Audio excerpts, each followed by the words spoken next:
जसं मी बोललो म्हणजे आजी आजोबांचं जो आमचं जे कुटुंब होतं ते एक शेतकरीच कुटुंब होतं.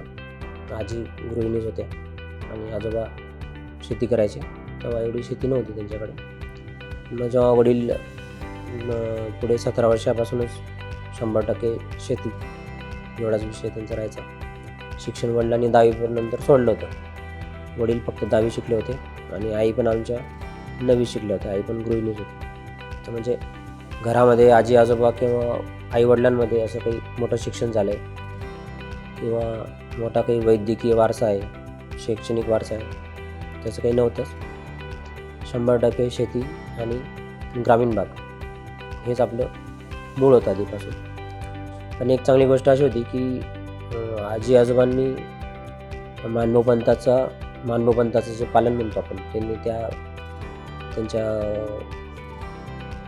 40 वर्षाचे असतानापासून त्यांनी सुरू केलं आणि त्यांनी मानभोपंथाचं आचरण त्यांनी 40 वर्षापासून सुरू केलं आणि मग पुढचं त्यांनी आयुष्य हे मानभोपंथाचंच जे पूजापाठ म्हणा किंवा त्याविषयी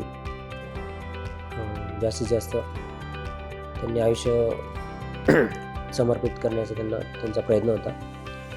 आणि अशा प्रकारे 90च्या शतकामध्ये पण जेव्हा मी खूप लहान होतो, 7-8 वर्षाचा असेल, तेव्हा एक चातुर्मास मानभोपंथांचा आजी आजोबांनी आमच्या घरी ठेवला होता.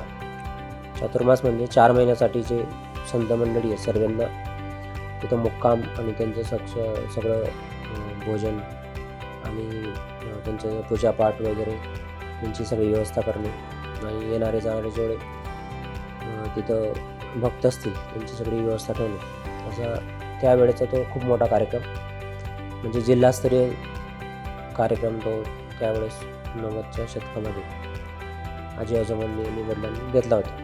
तर ती आजसुद्धा जो मानभोपंथ संप्रदाय आहे त्याच्यातसुद्धा अजून सगळ्यांना ती आठवण आहे की खूप मोठा कार्यक्रम त्यांनी घेतला होता.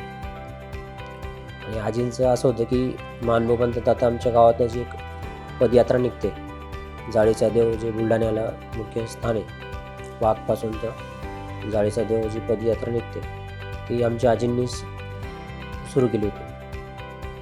आजींनी आधी सुरुवातीला 3 जणच गेले होते ते पदयात्रेला तिथून. मग नंतर संख्या वाढत तर आता तिथं शेकडो लोक प्रत्येक वर्षी पदयात्रा आजी गेल्यानंतर सुद्धा ती परंपरा खूप मोठ्या प्रमाणात सुरू आहे. ते त्यांनी आयुष्यात जे केलं ग्रामीण भागात राहून सुद्धा आणि शिक्षणाचा अभाव